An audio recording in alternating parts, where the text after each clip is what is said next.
आप कैसे संभव हो सकता कि कोई इंसान योग के बारे में समझ पाए जब उससे ये तामसिक चीजें नहीं छूट पा रही। एक, डर दूर हो गया। दूसरा, आपके अंदर थोड़ा आत्मविश्वास बढ़ गया। तीसरा, आपको बैलेंस करना पड़ा, नियंत्रण। ठीक है। और सबसे बड़ी बात जो मुझे लगती है वो है ट्रस्ट। सफेद कपड़ा पहनने वाला भी काले काम कर रहा है। आप अगर लगातार 6 से 10 सेकंड किसी लड़की को देखते हैं तो आप 3 महीने अंदर जेल में रहोगे। मुझे जो अनुभव हुआ, जेल जो है सबसे अच्छी जगह है ध्यान करने के लिए। नमस्कार दोस्तों, स्वागत है आपका एक नए पॉडकास्ट में। आज जो हमारे मेहमान है आप है हैप्पी वर्मा जी। जी, ओम प्रणाम। सोलन में अपना हैप्पी योगा ग्रुप ऐसा एक इंस्टीट्यूट चलाते हैं जिसमें कि योग क्रियाएं और भी बहुत सारी चीज़ें हैं जो आपसे ही हमारे को सुनने को मिलेगी और आप ही उसका मार्गदर्शन करेंगे और आपके बारे में जितना भी कहें, क्योंकि आज की जो जनरेशन को आप जो प्रोत्साहन दे रहे हैं वो बहुत ही सराहनीय कार्य है और इसके लिए हम आपको तहे दिल से शुक्रिया कर सकते हैं। जी, थैंक यू। आज की डेट में कोई भी किसी के बारे में सोच नहीं रहा है ज़्यादा। जी। हाँ, वो चीज़ थोड़ी सी आप जो लोगों के बच्चों के अंदर जो अवेयरनेस पैदा कर रहे हैं, जागरूक कर रहे हैं बच्चों को, वो बहुत अच्छी चीज़ है। तो थोड़ा सा अपने बारे में बताएंगे हैप्पी जी। जी प्रणाम, मेरा नाम हैप्पी वर्मा है और बेसिकली मैं हिमाचल प्रदेश डिस्ट्रिक्ट सिरमौर से बिलोंग करता हूँ। मैं पझोता, राजगढ़ में एक जगह पड़ती है पझोता, उसमें छोटा सा गांव पड़ता है लेवकुफर, तो मैं लेवकुफर से बिलोंग करता हूँ मेरा भाई जी। तो अपनी पढ़ाई कहाँ से हुई है? जी, वैसे तो मैं लगभग 8 स्कूलों से पढ़ा हूँ। अच्छा। आप हैरान हो गए ये जान के कि मेरा जो पढ़ाई का जो रहा है वो थोड़ा सा गड़बड़ रहा है, डामाडोल रहा है भाई। वो इस करके कि गांव में ना अच्छे से एजुकेशन का सिस्टम बनता है। आप हम सभी गांव से निकले हुए, तो ना पढ़ाई का वो स्तर है और ना वहाँ पे जो माहौल है ना, खेतों में जाना, फिर पशु को चुगाना, फिर वो सारी चीजें ना, बच्चा अट्रैक्ट होता है प्रकृति की ओर ज्यादा। अब पढ़ाई लगती बोझ उस टाइम पे, तो मैं पढ़ नहीं पाया अच्छे से ना। हालांकि मतलब यहाँ तक कि मैं 8वीं में एक बार फेल हुआ, फिर 10वीं में 4 बार फेल हुआ। अच्छा। तो इस तरह से रहा अपना ना, कुछ पढ़ाई में कुछ ठीक रहा नहीं। तो मैं अलग अलग स्कूल, देवठी गांव पढ़ता है, एक सनौरा स्कूल पढ़ता है, शरगांव स्कूल पढ़ता है, और यहाँ बॉय स्कूल भी आया था बीच में सोलन डिस्ट्रिक्ट में ना। तो फिर 2-3 जगह अलग अलग जगह जाके ना, जैसे तैसे मैंने मतलब पता नहीं किस तरीके से मैंने अपना +2 किया है। अच्छा। जी। तो जो आप योग कराते हैं बच्चों को, जी। तो वो विचार कैसे इनबिल्ड हुआ आपके अंदर? अब देखो भैया, मैं ये समझता हूँ, ब्रूसली का एक थॉट है कि अपना गुरु ना स्वयं बनना चाहिए इंसान को। हम अगर कहीं गुरु ढूंढने निकलेंगे ना तो आपको गुरु नहीं मिलेगा। और मैं ये समझता हूँ कि जब मैं 4 बार फेल हुआ 10वीं में, तो मुझे उसके बाद स्कूल नहीं भेजा गया 1 साल। मुझे रखा गया पशुओं को चुगाने के लिए, खेतों में काम करने के लिए, कि इसके बस की बात नहीं। अब 4 बार 10वीं में फेल हो गया, वो एक्चुअल में कंपार्टमेंट आई थी ना, तो वो टूटी नहीं, +2 में चला गया, वहां से वापस आया। तो उस करके फिर फादर साहब को लगा कि इसने पढ़ना ही नहीं है इसने, तो इस तरह से। अब मैं जब जंगल में रहा तो मैं वहां पे देख रहा हूँ तरह तरह की एक्टिविटी, पशु पक्षियों को देख रहा हूँ एक्टिविटी कर रहे, कुत्ते को देख रहा हूँ दौड़ते हुए। अब योग तो ये तो बाद में समझ आती है ना चीजें कि योग किया, वैसे तो पूरे जीवन पर्यंत समझ नहीं आएगा योग की गहराई जो योग है। पर माने मैं छोटी मोटी एक्टिविटी ना जीव जंतुओं के साथ रह करके करने लग गया। तो वहीं से बस वो एक तरह का ये समझो कि प्रकृति अपना गुरु रहा उस टाइम पे। योग के जो बेनिफिट्स रहते हैं जी बच्चों के लिए, जी तो साधारण बच्चों को जब आप योग में जोड़ते हैं जी। तो वो किस हिसाब से एक बेनिफिशियल कैसा रहता है कि कितने बेनिफिट्स है, क्या इसके नुकसान भी रहते हैं? देखो, इस योग से तो मुझे नहीं लगता आज के युग में कोई अपरिचित रहा होगा। और जब से तो ये योगा डे मना रहे हैं हमारे देश में या ऑल ओवर वर्ल्ड, तो मुझे नहीं लगता कि कोई योग से परिचित नहीं होगा।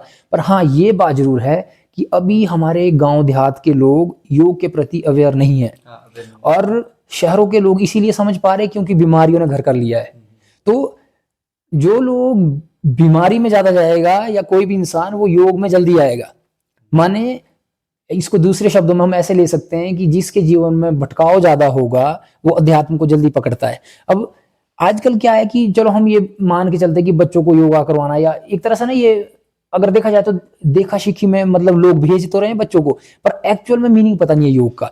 लोग सोच रहे हैं कि 1 घंटे की क्लास लगा के कि लो जी अब पतंजलि जी महर्षि बन जाए, स्वामी रामदेव बन जाए, ऐसा नहीं होगा। अभी तो भाई साहब यहाँ पे चाउमीन, कुरकुरा, पिज्जा, बर्गर, ये सब छुड़ाने में ही जान लग रही।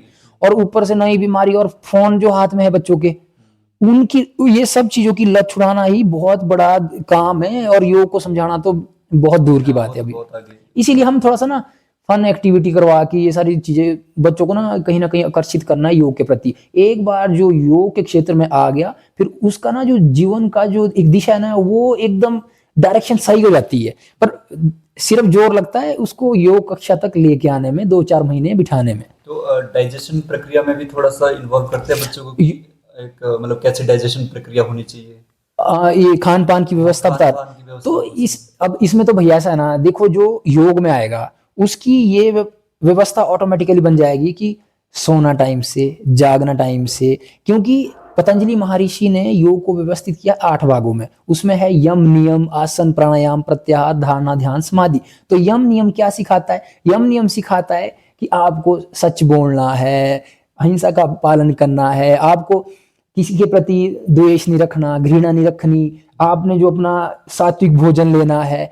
मतलब ये सारी जो बेसिक चीजें ना, सोना, उठना, बैठना, जागना, ये सब योग सिखाता है। व्यवस्था ऐसी है, जो भी बच्चा योग के फील्ड में आएगा ऑटोमेटिकली उसका जो जीवन है ना वो सात्विक हो जाएगा। जी। तो भाई साहब, जैसे आपके बारे में थोड़े से षड्यंत्र रचे गए थे, क्योंकि कोर्ट कचहरी के चक्कर और ये सारी जी चीज़ें आपके उसमें आई थी। जी जी तो वो कैसा फेज था और किन लोगों ने आपका उस टाइम हेल्प करा, या आप उस बारे में थोड़ा सा बताएंगे कि ये क्या चीज़ें हुई थी? जी। वैसे तो अब देखो, ये तो सभी को भी थे कि घर का भेदी लंका ढाए। अब अभी अभी तो चलो आज की डेट में ऐसा है कि मुझे ना लगभग 1 से 1.5 साल हो चुका है दोबारा अपना सेटअप बनाते हुए। तो एक टाइम पे मेरी 7 अकेडमियां थी और मुझ पे 35 लड़कियों का रेप केस डाल दिया था योगा डे पे। अच्छा। ये 1 साल पहले। तो अब आप सोचो 21 जून को मैं अरेस्ट हो गया था और 35 लड़कियों का, हिमाचल का सबसे बड़ा केस था ये। और सोचो षड्यंत्र कितना मतलब प्रबल बना के रखा हुआ था, जो भी मेरे अगेंस्ट खड़े थे। अभी उनका नाम नहीं ले पाएंगे वो, इसीलिए क्योंकि अभी ना केस चला है। तो पर आप ये मान के चलो कि मेरी 500 साल सजा, 500 साल 55 महीना सजा बनी हुई थी टोटल, अगर वो सच होता तो। मतलब ये कानून इस तरीके से चलता है। और उसमें बेल का कोई प्रावधान नहीं होता, क्योंकि उसमें 11 नाबालिग और 35 टोटल थी। तो वो कैसे था कि एक जगह पे जहां मेरा रिश्ता हुआ था, जहां कोई बात हुई थी, तो मतलब वो पर्सनल इशू को उठा के ना कुछ आगे वो मसाला वो तैयार करके कुछ ऐसा बना दिया था। और सोचो योगा डे पे ही, और केस बना दिया था कि ये पता नहीं साल पहले की 4 महीने पहले हुई है कोई घटना ऐसे। फिर वो पूरा जो मेरे पास उस टाइम पे लड़की आ रही थी, बच्ची आ रही थी, उनके सबके नंबर ऐड कर दिए थे वहां पे एप्लीकेशन में। तो वहां से फिर वो वेरिफिकेशन के लिए हर घर में कॉल जा रही थी कि ऐसा हुआ है क्या नहीं है। अब वो सारा छानबीन करके फिर लास्ट में एक लड़की बचती जिसने एफआईआर वहां पे लिखी। बाकी सब पीछे हट गए फिर उसके बाद, क्योंकि वो हाँ वो षड्यंत्र ऐसा बनाया गया था। क्योंकि मुझे तो जेल जाने के बाद ये पता लगा कि एक बार जो लड़की ने बयान दे दिया, और नाबालिग उसमें इसीलिए लिखवाई गई थी, अगर नाबालिग कोई एक बच्ची हामी भर देती या मुंडी ऐसे हिला देती तो मैं कम से कम 8 से 10 साल बाहर नहीं आता। पर जब ऐसा कोई था ही नहीं तो फिर वो उन्होंने षड्यंत्र तो बना लिया था, पर उसमें मैं फंस नहीं पाया। क्योंकि अगर वो ऐसी कोई बात होती तो भाई साहब मैं आज यहां बैठा नहीं होता। और दूसरा मैं ये भी क्लियर कर दूं कि ऐसा भी नहीं है कि मैं एकदम से अपने आप को ये बोल रहा हूं कि मैं दूध का दूल्हा, फिर तो बंदा अंदर भी नहीं जाता। वो योगा ग्रुप है वो कितना ब्रॉड हो चुका है उसके बाद? अभी मेरी 2 ब्रांचें सोलन में, एक बगनाल कॉम्प्लेक्स कोटला नाला में, और दूसरी अभी मैं मॉल रोड पे अभी शुरू करने जा रहा हूँ। कितने बच्चे अभी इन्वॉल्व? अभी मेरे पास स्पेशल क्लास और एकेडमी का मिला के पूरा 100 के आसपास है अभी। 100 के आसपास? जी जी जी, अब 100 लगभग मेरे पास इतने स्टूडेंट हो चुके अभी। जैसे आप जेल में आपने कुछ समय काटा, जी। तो वो कैसा समय था? कितनी मुसीबतें आपको झेलनी पड़ी और कैसे कैसे फेज आए, उस बारे में थोड़ा सा। अब देखो छोटे भाई, ऐसा है कि वो कहते हैं ना कि जिस तन लागे सो तन जाने। अब ये जो जेल वाला जो समय था ना, ये एक तरह, जब मैं जैसे ही मेरी जेल में एंट्री हुई ना, पहली तस्वीर जो मैंने देखी वो महात्मा गांधी की लगी हुई थी, उसके बाद भगत सिंह की लगी हुई थी। तो मैं सोचूं, ये जहाँ पे महात्मा गांधी जी की तस्वीर लगी हुई है, भगत सिंह जी की तस्वीर लगी हुई है, भीमराव अम्बेडकर जी की तस्वीर लगी, मैंने बोला ये गलत जगह तो हो नहीं सकती। फिर उनकी तस्वीर लगी नहीं थी, श्री कृष्ण जी की तस्वीर लगी वहां पे, भगवान जी। तो मैं सोचूं ये गलत जगह तो हो नहीं सकती। पर अब आप विचार करो, हमारे ना सिर्फ माइंड में ऐसा बिठा दिया कि जेल है। और मुझे जो अनुभव हुआ, जेल जो है सबसे अच्छी जगह है ध्यान करने के लिए, क्योंकि वहां पे समय है, एकांत है।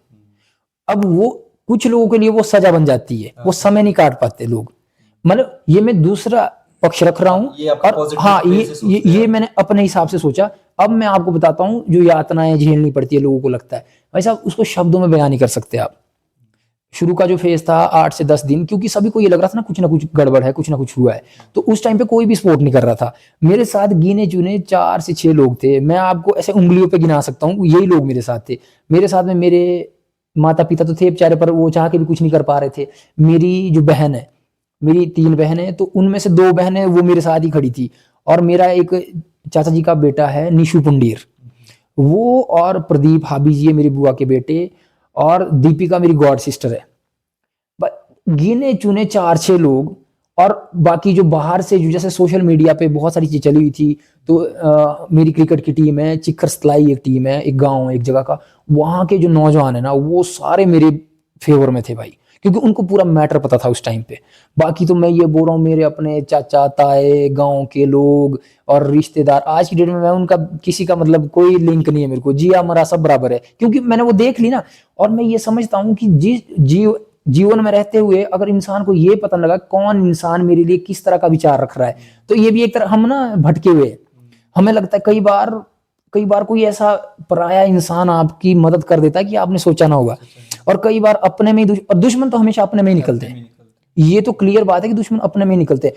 तो मेरा जो जेल का जो 8 से 10 दिन थे ना शुरू के, वो टफ इसीलिए थे क्योंकि पहली बार कोई ऐसी चीज देखी जीवन में।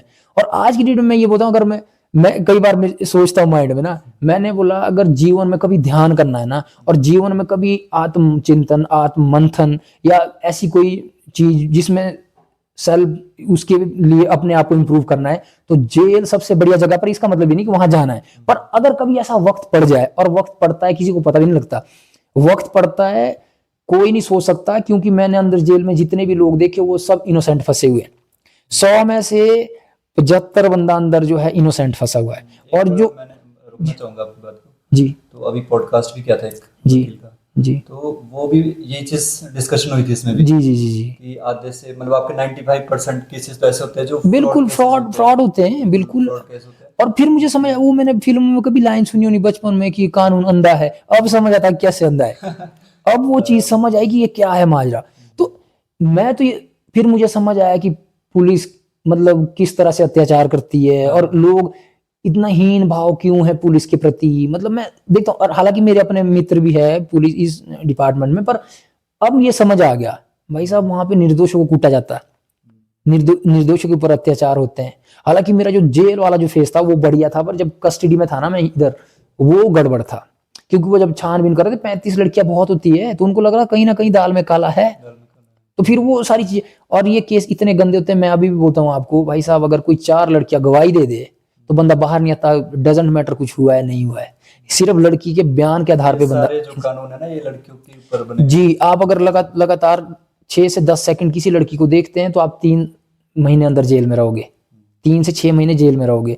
अगर किसी नाबालिग लड़की ने ये बोल दिया कि रेप हुआ है, आपने चाहे टच भी नहीं किया, आप कम से कम 1 से 1.5 साल जेल में रहोगे। तो फिर जैसे आप योग वगैरह कराते हैं क्योंकि वहाँ पे एक ड्रेसिंग सेंस होती है, जी जी जी तो इससे थोड़ा सा बाहर निकल के देखते हैं। जी तो आपका जो योग क्रियाएं हैं जी जी उसमें जो ड्रेसिंग सेंस होती है, क्योंकि होता है ना कि अब कोई एक्टिविटी करनी है तो उस जी हिसाब से कपड़े पहनने पड़ेंगे, जी जी जी तो उसमें कैसा वो करते हैं आप?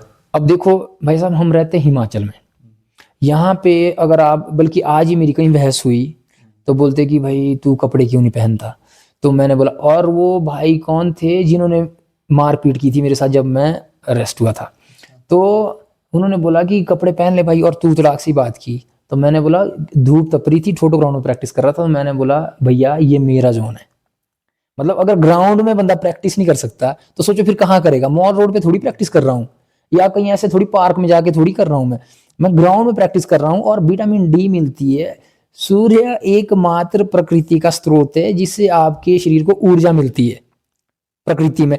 और यहाँ पे डॉक्टर ये बोल रहे धूप सेक लो, हड्डियां कमजोर पड़ रही है, स्किन की प्रॉब्लम आ रही है, लोगों को वीकनेस आ रही है, भाई धूप सेक लो, 18 बीमारियों से बच जाते हो आप। अब जब हम इसको जोड़ते हैं कि किस तरह का ड्रेसअप सेंस रहेगा, तो मैं ये समझता हूँ कि जिसमें आप ना कंफर्टेबली, मतलब कोई भी ऐसा कपड़ा स्ट्रेचेबल होना चाहिए, सिंथेटिक ना हो तो अच्छा है, स्ट्रेचेबल सा ना, जिसमें आपकी बॉडी मूव कर सके, पोस्चर में जा सके, आ सके इजीली। तो वो सही रहेगा आपके लिए। और हिमाचल में ऐसा कोई स्पेशल वो आप कर भी नहीं सकते, यहाँ पे बहुत ज्यादा वो नगनता का या इस तरह से नहीं कर सकते। अदरवाइज जो तो योगी है वो तो लंगोट में ही रहते हैं भाई। जी तो एक्रो योगा जो आप करते हैं, जी क्योंकि ठोडो ग्राउंड्स में मैंने आपकी काफ़ी वीडियोस देखी है, जी तो वो उसका एक, चलो बेनिफिट्स तो होती है, जी। और एक स्टंट के रूप में भी हाँ कैसे बिल्कुल बिल्कुल जाएंगे बिल्कुल। आप?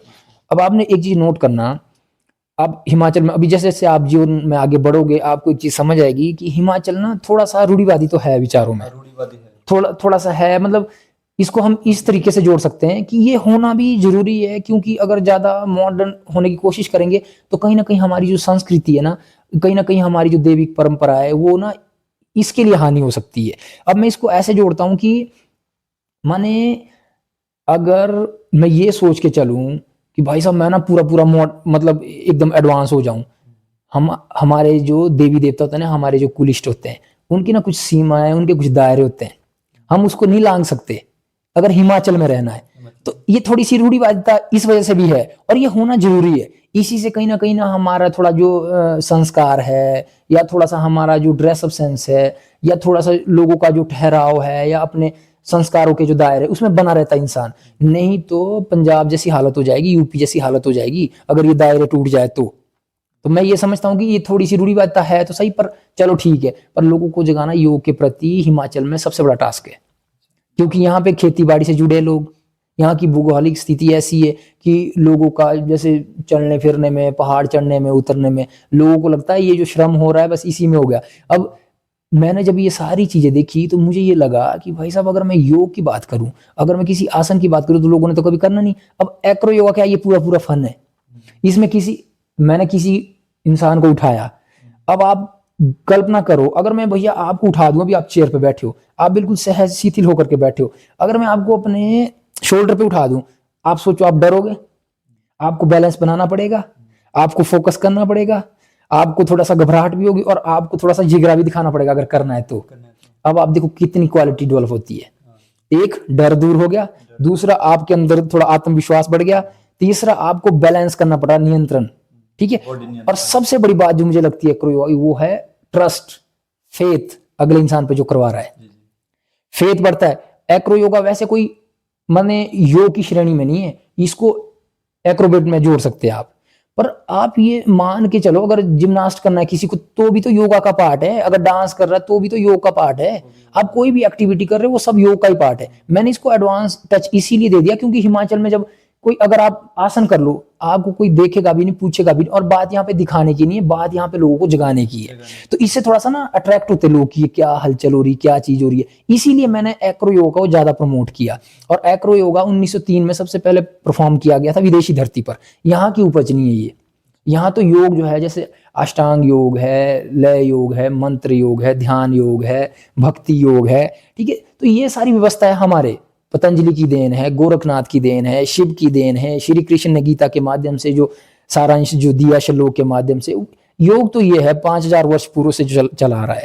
तो कोई अच्छे टिप्स देना चाहेंगे पब्लिक को, जो कोई 5-10 योग कोई भी आप बता सकते हैं जो डेली रूटीन में आपको करने चाहिए, जरूरी है आपकी लाइफ में? जी, मैं आपके ये ब्रॉडकास्ट के माध्यम से मैं आपको यहाँ पे बताना चाहूँगा कि अगर किसी इंसान को ये देखना है कि उसका लीवर कितना स्वस्थ है या उसकी किडनी कितनी स्वस्थ है, तो छोटी छोटी ना चीज़ें, अगर किसी का पेशाब कलर चेंज हो रहा है, पानी के कलर से हटके रेड में जा रहा है या थोड़ा सा ना येलो में जा रहा है, समझ लेना अंदर गड़बड़ है। अगर कोई श्वास लेने के बाद 1 मिनट श्वास अंदर नहीं रोक सकता, समझ लेना लंग्स में गड़बड़ है, ठीक है। अगर किसी को कब्ज है, समझ लेना आंतों में दिक्कत है। अगर कोई इंसान, आपने देखना कई बार ना खड़े खड़े चक्कर आ जाते हैं, समझ लेना अंदर कुछ ना कुछ गड़बड़ है। ये सारा का सारा जो है साइन है ना, बॉडी खुद बता देती है, बस हमारे को पता नहीं लगता। जैसे हम गाड़ी चला रहे हैं तो हमारे को पता अगर थोड़ा सा टक्कर पड़ती है तो दूसरा गियर या पहला गियर देना। अब वो हम चला रहे, गाड़ी का सेंस हम लोगों को है पर अपने शरीर का सेंस नहीं है। और जबकि शरीर भी ऐसे ही चलता है, आपको अगर आपकी बॉडी वीक पड़ रही है आपको बॉडी बता देगी। आपने देखना मेरे पास आए दिन ऐसे केस आते रहते हैं, सर एनर्जी लो लगती है, इस तरह की चीजें। और इसका मैं एक ही सिंपल सा लाइन में बता देता हूं, जितना इंसान प्रकृति से दूर जाएगा उतना बीमारियों के करीब जाएगा।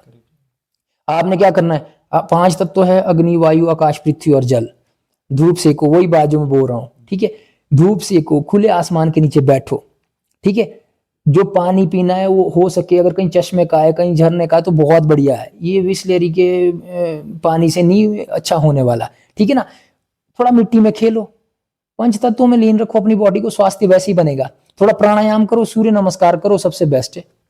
और आपको कहीं भी किसी भी इसमें वीडियो मिल जाएगी, अगर तो कहीं अच्छे से टीचर के पास जाके, या मैं ये नहीं बोल रहा, मैं अपनी प्रमोशन नहीं करने जा रहा, मैं खाली ये बोल रहा हूँ कि कोई भी ऐसा इंसान जो योग साधक जिसको थोड़ा बहुत नॉलेज है, तो सूर्य नमस्कार तो कोई भी कर सकता है, आम जन भी, आम जनमानस कर सकता है जी। और उसके बेनिफिट दिखेंगे फिर आपको। तो कोई ऐसे पर्सन भी रहे आपको जिनको देख के आपको इंस्पिरेशन मिला हो लाइफ में? जी, ये बहुत अच्छा क्वेश्चन है आपका भाई साहब। देखो, वैसे तो जीवन पर्यंत इंसान सीखता ही है, और मैं ये नहीं समझता कि एक ना टैग लगा के कि गुरु वही होता है, बच्चा भी सिखा देता है। और मैंने पहले भी आपको बताया कि प्रकृति को मैं गुरु मानता हूँ, ये लाइन मेरी बस ये टैग लाइन है ही है कि प्रकृति को मैं गुरु मानता हूँ, अगर योग फील्ड की बात है। पर जब हम जीवन में, समाज में आगे बढ़ते हैं, भौतिक जीवन जीते हैं, तो बहुत सारी उथल पुथल होती है जिंदगी में। कई बार बच्चा आपको ऐसी चीज सिखा देगा जो एक वृद्ध नहीं सिखा पाया, ठीक है। कई बार बालक आपको ऐसी चीज सिखा के जाता है जो जिसको जीवन का तजुर्बा है, जिसने जिंदगी जी है 100 साल की, वो भी नहीं बता पाता। तो ये तो समन्वय है, ये संजोग है जीवन का। आप ये नहीं बता सकते कि कोई एक स्पेशल इंसान है। मेरा जो बचपन था, उस टाइम के रोल मॉडल कोई और थे। मैं जैसा जैसे बड़ा होता गया, थोड़ा मेच्योरिटी में आता गया, फिर रोल मॉडल उस हिसाब से बदलते गए। इसका मतलब ये नहीं कि बचपन वालों की वैल्यू कम होगी, उस समय पे वो ज्ञान बहुत था मेरे लिए, अति उत्तम था। पर जैसे जैसे मेरी एज बढ़ गई, तो वो है ना, अब इंसान के दायरे ना हमेशा बढ़ते ही है, वो चाहे विचारों के हो, चाहे आपके पहनावे के हो, या किसी, वो दायरा बढ़ता रहता है इंसान का। तो मैं बचपन में छोटे छोटे गांव में ना, मेरे जैसे एक गुड्डू चाचू है, अब नाम ही गुड्डू चाचू, नीताराम चौहान जी उनका नाम है। तो बुआ जी होते थे गांव में, नारदा बुआ जी, वो बेचारे उनके पतिदेव की मृत्यु हो गई थी ना। तो मैं आपको ऐसे सिंपल बता देता हूँ, मैंने संगत की है जैसे रिटायर फौजी की, विधवा औरत थी बेचारी, जिनसे मैंने सीखा है। और जैसे गुड्डू चाचू जी, मेरे फादर साहब, मेरे दादाजी, जिनकी संगत में मैं रहा हूं ना बचपन में, इनसे मैंने बहुत कुछ सीखा है।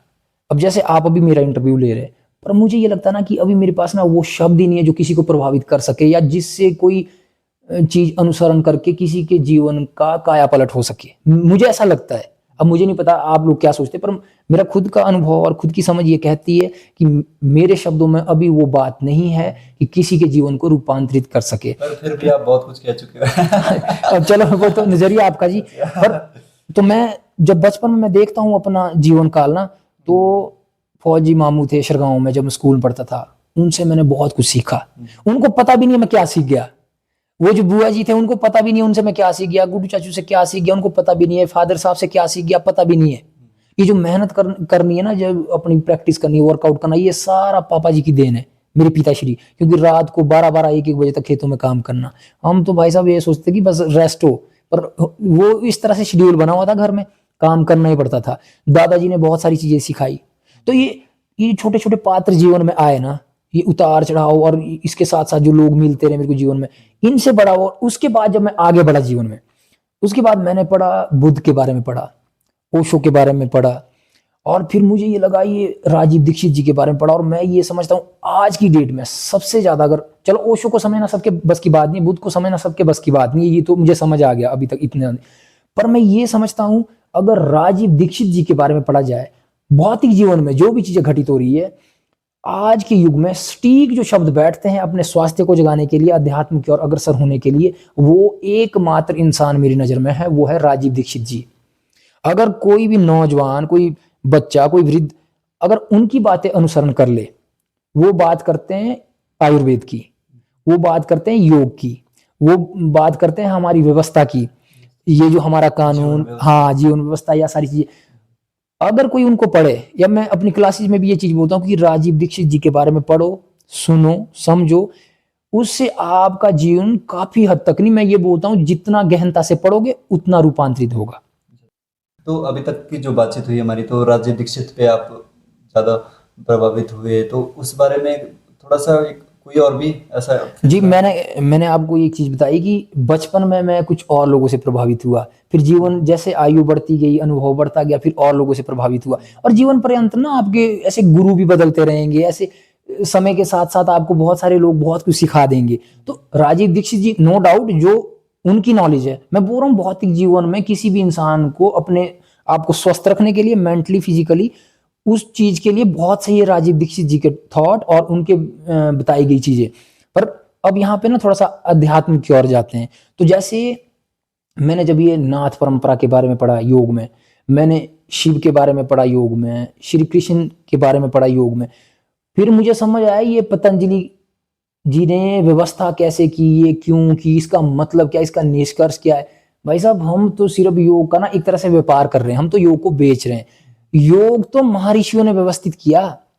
योग था वो जो श्री कृष्ण ने गीता में दर्शाया, बताया, अर्जुन को जो उपदेश देते हुए बताया। योग था वो जो शिव ने पार्वती को बताया। योग था वो जो गोरखनाथ ने बताया। योग था वो जो नाथ परंपरा से निकल के आया। योग था वो जो पतंजलि महर्षि ने अष्टांग योग में व्यवस्थित किया। हम लोग तो योग यहां तो हम करवा ही नहीं पाएंगे। आप कैसे संभव हो सकता कि कोई इंसान योग के बारे में समझ पाए जब उससे ये तामसिक चीजें नहीं छूट पा रही। कोई शराब पी रहा है, कोई मांस मदिरा का सेवन कर रहा है, कोई गाली गलौज बहुत ज्यादा करता है, किसी की संगत ऐसी है कि उसका ना विचार नहीं ठहर पा रहा, उसका व्यवहार सात्विक नहीं हो पा रहा, वो समझ ही नहीं पाएगा संभव होता क्या है। अब आप कल्पना करो अगर ये चीजें आम जनमानस को बताने लग जाए तो बोलेगा ये बंदा पागल हो गया है।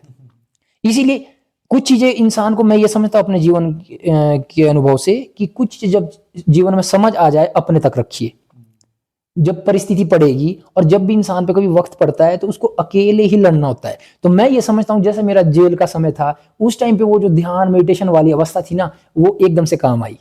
वैसे ही जीवन में जब कहीं ऐसा लगेगा कि आपको शक्ति प्रदर्शन करना पड़ रहा है, बल का प्रदर्शन करना पड़ रहा है, तो योग में जो हमारे दंड बैठक अभ्यास है ना, और शक्ति प्रदर्शन बल प्रदर्शन का मतलब ये नहीं लड़ाई झगड़ा करना। बल प्रदर्शन का मतलब यहाँ पे ये कि कभी आपके माता पिता बीमार हो गए तो आप में इतना दम होना चाहिए कि आप पीठ में उठा के हॉस्पिटल लेके जा सको। तो उसके लिए आप दंड बैठक कीजिए, आप सूर्य नमस्कार कीजिए, आप इतने सारे अभ्यास है योग में जो हम भूल चुके हैं। हिंदुस्तानी एक्सरसाइज हम टोटली भूल चुके हैं और आज के नौजवानों को बिल्कुल भी पता नहीं है। इसका सीधा सीधा जो कारण है वो है हमारी शिक्षा व्यवस्था। पहले स्कूल नहीं हुआ करते थे, गुरुकुल हुआ करते थे।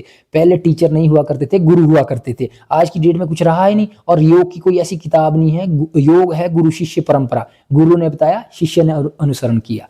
इस पे आधारित है सारी चीजें जी। तो हैप्पी जी, जैसे आप सोलन आए, क्योंकि मैंने भी काम किया है, तो जब आदमी अपने गांव से स्वीप करता ही है किसी भी शहर में तो उसको बड़ा मुश्किल हो जाता है जी। तो आपने तो एक साम्राज्य खड़ा किया है, एक अपना योगा ग्रुप खड़ा किया है, 100 लोगों की संख्या में आपके पास बच्चे आ रहे हैं, तो किसी भरोसे से आ रहे हैं, वो भरोसा जीता आपने जी। तो बहुत बड़ी बात होती है। वो फेज कैसा था, उस बारे में थोड़ा सा बताएंगे? जी, जब मैं सोलन आया, आप यकीन नहीं करोगे, वैसे तो मतलब जब मैं आया तो मुझे तो ये भी पता नहीं था मुझे करना क्या है। मुझे ये भी मालूम नहीं था, मुझे बस ये लगता था कि मुझे कुछ ऐसा करना है जिसमें मेरा शरीर जो है ना वो तोड़ मरोड़ वाला कुछ ऐसा, हाँ कुछ ऐसा हो, परिश्रम ऐसा, कुछ मेहनत पुरुषार्थ कुछ ऐसा हो। अब मुझे नहीं पता था ये तो। भाई साहब अगर आप गहनता से विचार करो, कभी सोचो, हम सिर्फ कठपुतली है, करवाने वाला कोई और है, हम सिर्फ करता है। मैं तो यहां तक मानता हूं कि मैं उस इंसान को भी बुरा नहीं मानता जिसने मर्डर किया है। पता क्यों? करवाने वाला जब कोई, या तो आप भगवान पे विश्वास नहीं रखते, या फिर आप ये मत बोलो कि उसने किया। हमारे बस में कुछ है ही नहीं, करवाने वाला कोई और है। जब मैं सोलन आया, मुझे क्या पता कहाँ रहना है, क्या खाना है, किसके साथ उठना बैठना है, कैसी संगत रखनी है।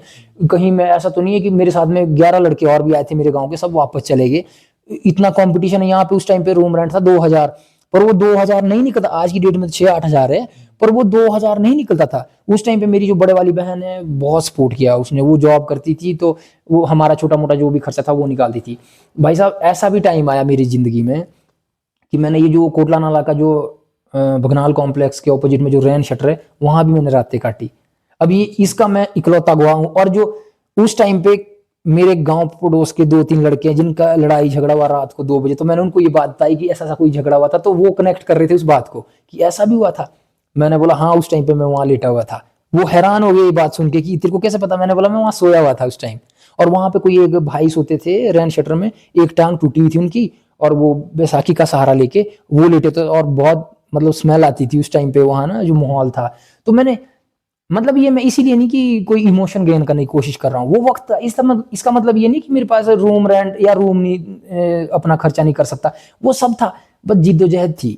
वो मैंने उस टाइम में आर्मी की तैयारी कर रहा था, तो मैंने 8 भर्तियां दी ग्राउंड का टॉप पर, रिटर्न में निकला ही नहीं। और एक बार मेरा सब कुछ सही हो गया था, मेरा ग्राउंड और वो मेडिकली फिट था मैं, सारी चीजें। तो मेरी जो स्लिप मिलती है, एक जो भी आर्मी में जाते बच्चे, वहां पे वो जमा करनी होती है लास्ट मोमेंट में, वो स्लिप धुल गई मेरी शर्ट में, बहन ने मेरे कपड़े धोए ना, तो उसी में धुल गई और मेरी सिलेक्शन ही नहीं हुई और मैं बाहर आ गया वहां से फिर। तो ये सारी चीजें, वो शुरू का जो फेज है। उसके बाद धीरे धीरे जब मैं आया सोलन में, फिर मुझे यार दोस्त संगत ऐसी मिली, फिर ये जो अभी आप देख रहे हैं पीडी मेरे साथ है, ये चिक्खा टीम के बहुत सारे जो युवा साथी है मेरे, वो सारे लोग फिर संगत बन गई धीरे धीरे। फिर पता लगा, फिर यहाँ पे आके वर्मा ज्वेलर ने सपोर्ट किया, विनय बगनाल भाई ने सपोर्ट किया, और एक मेरी गॉड सिस्टर है दीपिका शर्मा यहाँ शांति से। ऐसे ऐसे लोग मिले फिर जीवन में जिन्होंने, और मेरा जो स्ट्रगल का जो पीक टाइम था, सबसे ज्यादा जो मुझे हमेशा मरते दम तक याद रहेगा, मीनाक्षी ठाकुर नौराधार से। ये देखो, एक दशक जीवन का ना, उसके साथ प्रैक्टिस और जो स्ट्रगल का जो प्रचंड संघर्ष जो चला था, उस फेज में मीनाक्षी ने बड़ा साथ दिया। वो सबसे ज्यादा हेल्पिंग हैंड रहे हैं। सबसे ज्यादा, मतलब माने आज की डेट में अगर कोई लोग मेरे पास आ भी रहे ना, तो मैं ये मान के चलाऊं कि किसी को जॉब चाहिए मेरे से, किसी को ऐसा लग रहा है कि कल को डिप्लोमा करवा देंगे या, पर जब मैं और मीनाक्षी थे, हमारे को तो पता नहीं था करना क्या है, बस हम फोटो ग्राउंड में प्रैक्टिस करते थे अपना। केला लेने के लिए पैसे नहीं हमारे पास, जूस पीने के लिए पैसे नहीं उस टाइम। माने मीनाक्षी तो घर से अच्छी है, पर उसको मेरा बैकग्राउंड तो पता नहीं था कि क्या है कैसे। अब और अगर मैं घर से मांगू तो मेरा खुद का जो स्वाभिमान था ना, उसको ठेस पहुंचती थी कि नहीं, खुद से कमाना है, खुद से खाना है, ऐसा विचार रखता था मैं। तो उस टाइम पे ना मीनाक्षी ने बहुत सपोर्ट किया। और फिर धीरे धीरे जब हम थोड़ा सोशल मीडिया पे उतरे, तो शेरजंग चौहान जी है राजगढ़ से, उन्होंने बहुत सपोर्ट किया। और यहाँ पे शुरू शुरू में मतलब यहाँ के मीडिया ने भी, सोलन के मीडिया ने भी काफी सपोर्ट किया, पर बाद में चीजें ना थोड़ी सी वो गड़बड़ हो गई, तो फिर ये सारे लोग भी स्पोर्ट से हट गए। तो फिर स्पोर्ट में तो तब आते हैं लोग जब आप जी इस जी लायक जी पहुंच जाते हैं, पर जी जी पहले जी तो वही है। जी जी नहीं, अब वो सारी चीजें ना एक मजा हुआ इंसान तैयार करती है। आज की डेट में मैं ये समझता हूँ, जो मैं आज से 10 साल पहले सोचता था, मैं वैसा बन चुका हूँ अब। और जो तो मैं अब सोचता हूँ, वो मैं अभी बता नहीं सकता, जब बनूंगा तब की तब देखेंगे जी। जी तो हैप्पी भाई, जैसे अभी आपका जो स्ट्रगल है और आपने जो अभी साम्राज्य खड़ा किया है, जी तो उस हिसाब से अगर देखा जाए तो एक होता है कि आदमी जब जिस स्टेज से गुजरता है, उस हिसाब से उसका पहनावा भी मैटर करता है। जी तो आपको मैंने देखा है कि बिल्कुल साधारण रहते हैं, बाजार में भी देखता हूँ तो बिल्कुल बाथरूम चप्पल में होते हैं, जी टोपी लगी है, कोई भी जी जैकेट जो भी है घर पे पड़ा हुआ वही पहन रहे हैं, जी मतलब बिल्कुल साधारण रहते हैं। क्योंकि आजकल मैं सोशल मीडिया में, अभी मेरे को रास्ते में मिली थी एक सोशल मीडिया जी इन्फ्लुएंसर होगी, जी तो बिल्कुल मतलब जैसे होता है ना, जी जी अपना मेंटेन करके। जीवन मेंटेन रख रहे हैं वो जी चीज़ जी है ना। जी उस चीज़ में कैसे सोचते हैं आपकी भाई, कैसा आपके अंदर ये चेंजेस आए, या जी उस हिसाब से क्या बात जी। आप कहना चाहेंगे? अब देखिए छोटे भाई, देन ये सारी योग की है, और मैं इसको थोड़ा सा ना, मैं आपको थोड़ा डिटेल में बताना चाहूंगा। आप कल्पना करो, अगर आपके घर में 2 गाड़ियां हैं, तो 2 जगह एक्सीडेंट होने के चांस है। अगर 100 गाड़ी है, तो 100 जगह एक्सीडेंट होने के चांस है। अब आप इसको थोड़ा दूसरे वे में सोचो। मेरे पास 2 जोड़ी कपड़ा है या 2 जोड़ी जूता है, मैं जूते तो पहनता नहीं, चप्पल में रहता हूँ मैक्सिमम। तो आप देखो ना, आपको पता है कि एक धो के रखनी है, दूसरी पहननी है, अनुशासन बना रह गया और दिमाग की झंझट कम होगी। अब देखो, योग में एक शब्द है अपरिग्रह और धारणा। आपने देखना, अब अपरिग्रह का मतलब पता क्या है, कि जरूरत से ज्यादा चीजों को इकट्ठा नहीं करना, जो है उसमें संतुष्ट रहना, तब आता है संतोष। अब ये योग सिखाता है, इसमें मेरा कोई लेना देना है ही नहीं। अब मैं कैप पहनता हूँ, लोग बोलते हैं उल्टी कैप क्यों पहनता भाई। भाई जब मैं रनिंग करता हूँ, अगर धूप, और ऐसा नहीं कि उल्टी, मैं सीधी भी पहनता हूँ, जिस साइड से धूप आएगी उस साइड को पहनता हूँ। और दूसरा, मैं जब अपने स्ट्रगल टाइम में पीक पे था ना, स्ट्रगल में, सुबह उठना और फिर दौड़ लगानी, ना मेरे पास स्कूटी ना बाइक, क्लास लेनी। अब भाई जी कौन बालों को संवारता रहे, कौन बनाता रहे, ये आर्मी वालों की तरह लाइफ है अपनी, हर रोज कई कई सालों से। सुबह उठे कैप लगाई और चले, वापस आके अपना नहाना धोना जो मर्जी करो। एक थोड़ा सा रोकना चाहूंगा, मैंने एक इंटरव्यू में सुना था कि आप बस के साथ साथ दौड़ते थे, तो वो जी जी जी बिल्कुल। और मैं नंगे पैर, उस टाइम पे जूते लेने के भी पैसे नहीं थे, तो यहाँ से सिरमौर में 4 बार दौड़ के गया हूँ। तो उस टाइम मेरे को लोग ये बोलते कि भाई ये क्या है, इसका समझ ही नहीं आता। अब शुरू शुरू में तो मैं ऐसा किया कि मेरे पास किराया भी नहीं था बस किराया देने के लिए। बाद में हैबिट हो गई, क्योंकि मैं तैयारी कर रहा था ओलंपिक की, मुझे बनना था अल्ट्रा मैराथन धावक, मतलब लॉन्ग रेस करनी थी मुझे। अब वो धीरे धीरे प्रैक्टिस में आते आते ना हैबिट हो गई, फिर मैं गाँव दौड़ के जाया करता था। उस टाइम पे वहां भी ये चीज बोलती थी कि भाई जूते तो लगा लिया कर, कम से कम ढंग के कपड़े तो पहन लिया कर, कैसे रहता तू ऐसे। तो मेरा ये मानना है कि संत कभी भी पहनावा नहीं होता, संत हमेशा विचार होता है। सफेद कपड़ा पहनने वाला भी काले काम कर रहा है, ठीक है। तो आपको कभी भी ना ये पहनावे से आप नहीं बता सकते कि कौन इंसान किस तरह का विचार रखता है। डॉक्टर एपीजे अब्दुल कलाम नीचे चादर बिछा के सोते थे, किताबें ज्यादा कपड़े कम। महात्मा गांधी, अब किसी भी ऐसी पर्सनालिटी को उठा के देख लो जो किसी के जीवन को प्रभावित करता है, वो सब साधारण जीवन जिया है उन्होंने। क्योंकि आपके पास ना समय ज्यादा होगा जब आप साधारण जीवन जियो। अगर आप ये एक्स्ट्रा मटेरियल ये सारी चीजें इकट्ठी करने लगोगे तो इसी में उलझे रह जाओगे। अब आपके पास स्कूटी, आपको पता तो ठीक है स्कूटी की केयर करनी। अगर आप पैदल जा रहे हो तो टेंशन नहीं है ना, 4 गाड़ियां कब धोनी, कब किसका तेल खत्म होगा, किसका कहाँ एक्सीडेंट हो गया, क्या कितनी झंझट है, क्यों पालनी, हमारे को पता है। और योग ये सिखाता है इंसान को कि ऐसा भी नहीं है कि पूरा पूरा मैं ये बोलता हूँ कि संत बन जाओ आप, बिल्कुल ही वो छोड़ दो अपना। हालांकि मेरी, अगर आप इंटरनल मतलब बॉडी देखोगे, अगर मेरी टेस्ट रिपोर्ट चेक करोगे, मेरे सारे जो अंदर का सिस्टम है वो सब ओके है। अपना सारी किडनियां, अपनी जितना लीवर है, सारा सिस्टम हार्ट का अपना ओके है। तो मेरा कोई भी, मुझे नहीं लगता, मुझसे रनिंग करवा लो भी 50 किलोमीटर मैं दौड़ लूंगा। मुझे वेट बोलो मैं 200 किलो 300 किलो आराम से उठा देता हूँ। और मुझे कोई भी ऐसी एक्टिविटी बोलो जो 16 साल का लड़का कर रहा मैं कर दूंगा। तो फिर और क्या चाहिए। और मैं ये समझता हूँ कि सबसे बड़ा जो धन है वो स्वास्थ्य है। ये बाकी चीजें सब आती रहती है खुद ही। हम लोग जोर देते हैं भी पैसा कमाने पे, स्वास्थ्य चला जाता है। और बाकी चीजों पे, गाड़ी, धन दौलत, ये अपना पहनावा, जो भी सारी चीजें, तो ठीक है, सबकी अब अपनी समझ है, जब जागो तभी सवेरा। पर मुझे ये लगता है कि जो जिस तरह का जीवन मेरा है, जिस तरह का पहनावा मेरा है, मैं उसमें संतुष्ट हूँ, खुश हूँ। तब मुझे नहीं पता, मुझे लोगों को ना पहले प्रभावित करना था ना अभी करना है। चप्पल में इसीलिए रहता हूँ भाई साहब, वही चीज मैं कहीं क्लास ले रहा हूँ, दिन में 18 क्लास ही लेता था, 24 घंटा टोटल होता है।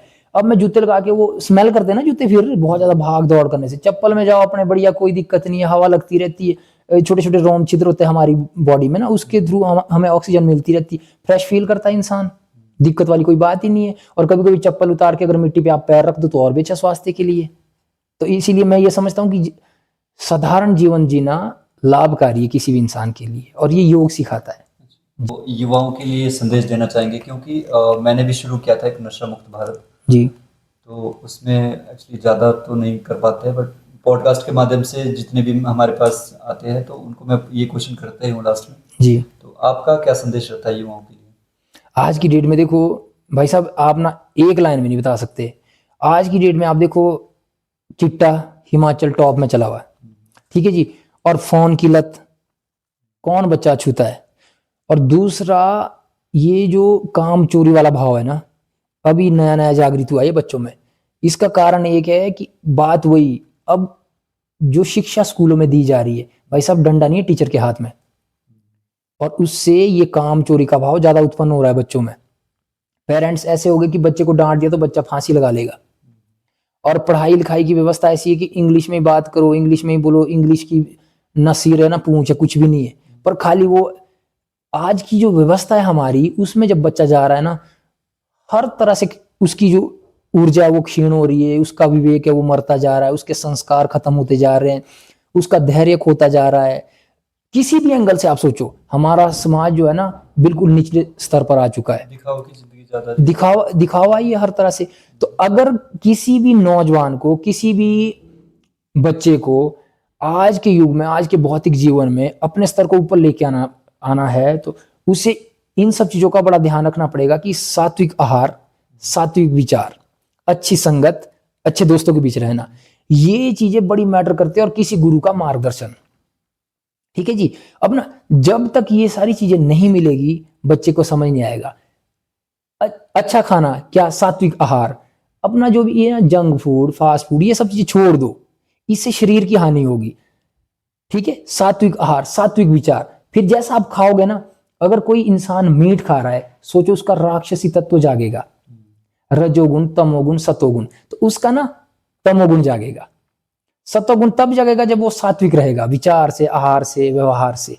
वो जब किसी ने मीट खानी है तो उसका राक्षस, वो गाली गलौज भी करेगा, वो कल को शराब, बीड़ी, सिगरेट सब करेगा। तो सोचो ना आप, फिर वो दिशा किधर को बन गई उस बच्चे की।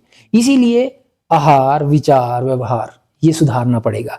और ये तभी संभव है जब इंसान योग और आयुर्वेद को अपनाएगा, या अपना हमारा जो गांव परिवेश है उसमें ढलेगा बच्चा। अदरवाइज शहरों के बस की बात नहीं है, शहर तो बर्बाद है जी।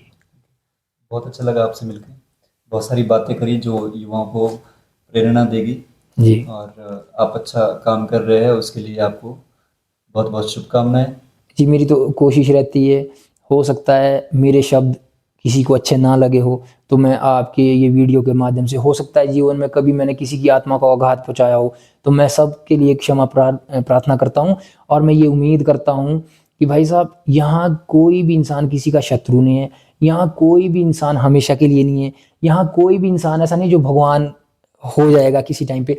माने हम कलयुग चला है, युग प्रभाव है, साधारणता, मतलब हर एक इंसान साधारण जीवन जिए, सबसे मिलजुल कर रहे, क्योंकि कलयुग में एक ही चीज चलेगी। अब देखो, जब सतयुग था ना, तो भगवान सिर्फ मन से याद करने से भगवान दर्शन देते थे।